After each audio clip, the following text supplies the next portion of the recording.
Bom, continuando agora com o 14. Imaginemos um operário, um pedreiro, digamos, que tenha caído de uma casa e ficado aleijado, ganhando a vida agora, mendigando nas esquinas.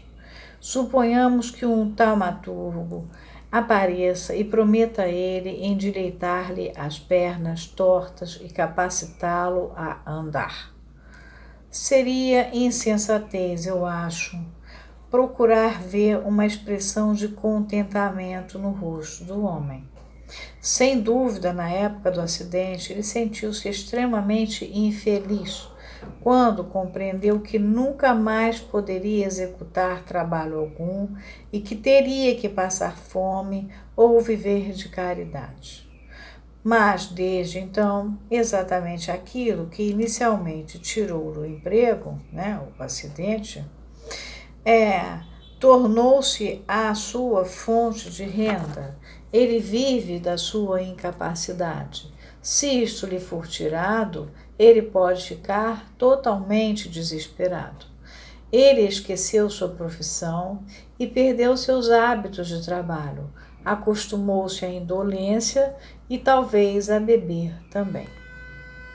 Os motivos para ficar doente muitas vezes começam a atuar até mesmo na infância. Uma menina, em sua ânsia por amor, não gosta de partilhar a afeição dos pais com seus irmãos e irmãs.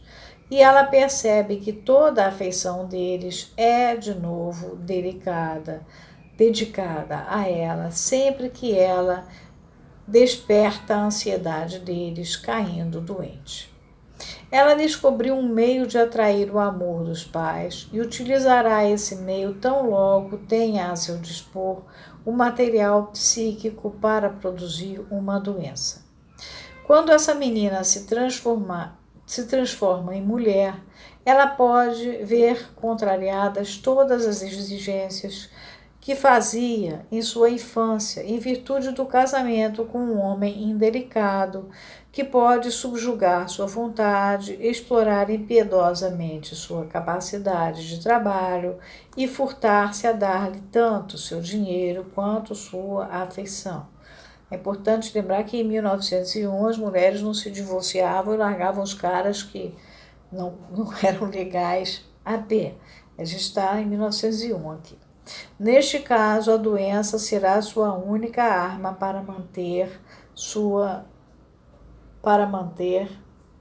posição. A doença conseguirá para ela as atenções pelas quais anseia. Forçará o marido a fazer sacrifícios pecuniários por ela e demonstrar-lhe consideração como ele nunca o faria quando ela estava bem. E o compelirá a tratá-la com mais solicitude se ela se recuperar, pois de outra forma poderá haver uma recaída. Seu estado doentio terá toda a aparência de ser objetivo e involuntário. O próprio médico que trate dela testemunhará o fato, e por esse motivo ela não precisará sentir quaisquer autocensuras conscientes por fazer este uso bem-sucedido de um meio que verificara ser eficaz em sua infância. É como um vício. E, contudo, as doenças desta espécie são, com o itálico, o resultado da intenção. São endereçadas, via de regra, a uma determinada pessoa e, consequentemente, desaparecem quando esta pessoa se afasta. As opiniões mais grosseiras e mais corriqueiras sobre a natureza dos distúrbios histéricos, como as expendidas por parentes incultos e enfermeiras, de certa forma são certas. É verdade que a mulher paralisada e acamada se levantaria de um salto se rompesse um incêndio em seu quarto e que a esposa, esbulhada, esqueceria todos os seus sofrimentos se seu filho ficasse perigosamente enfermo ou se alguma catástrofe ameaçasse as circunstâncias familiares. Os que falam dos pacientes desta maneira estão certos. a não ser num único ponto. Esquecem a distinção psicológica entre o que é consciente e o que é inconsciente.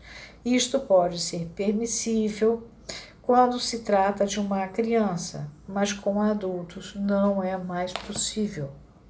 Eis porque todas essas afirmações de que é apenas uma questão de vontade e todos os estímulos e abusos interessados ao paciente de nada valem.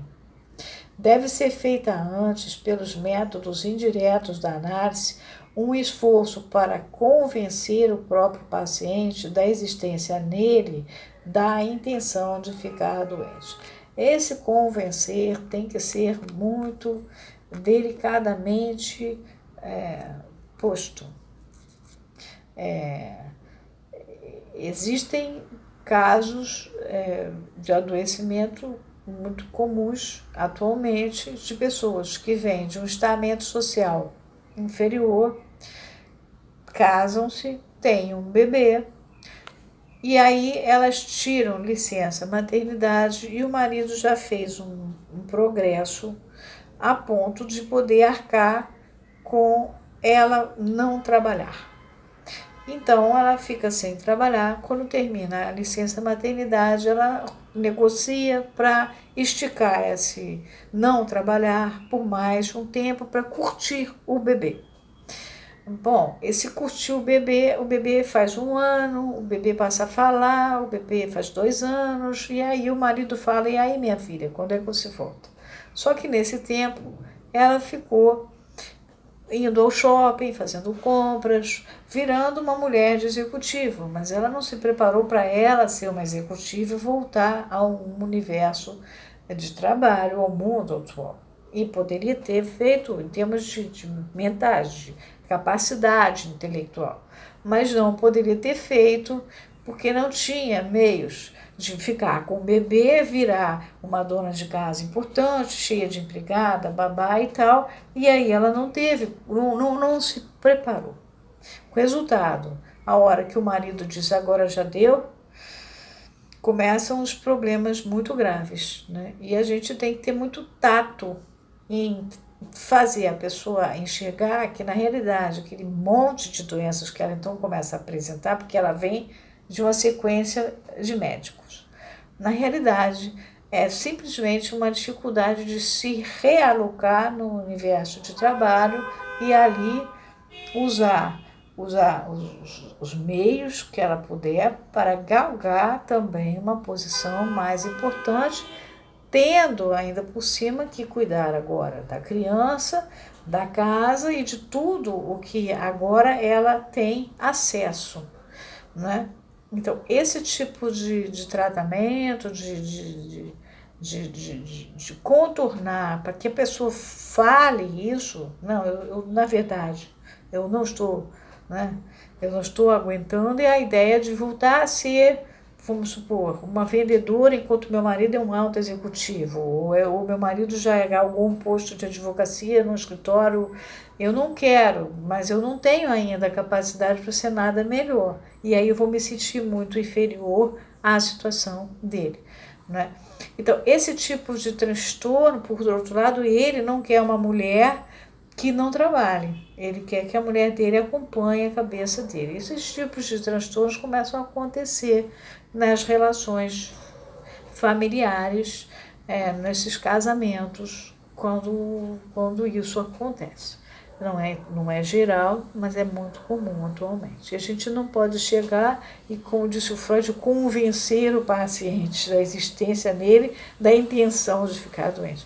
Porque senão o paciente, que não é paciente analisante, ele vai embora. A gente tem que ter jeito para que ele fale, para que o sujeito do inconsciente venha à luz sem a gente falar. A gente tem que saber fazer os cortes, as intervenções, tá? A gente fica por aqui.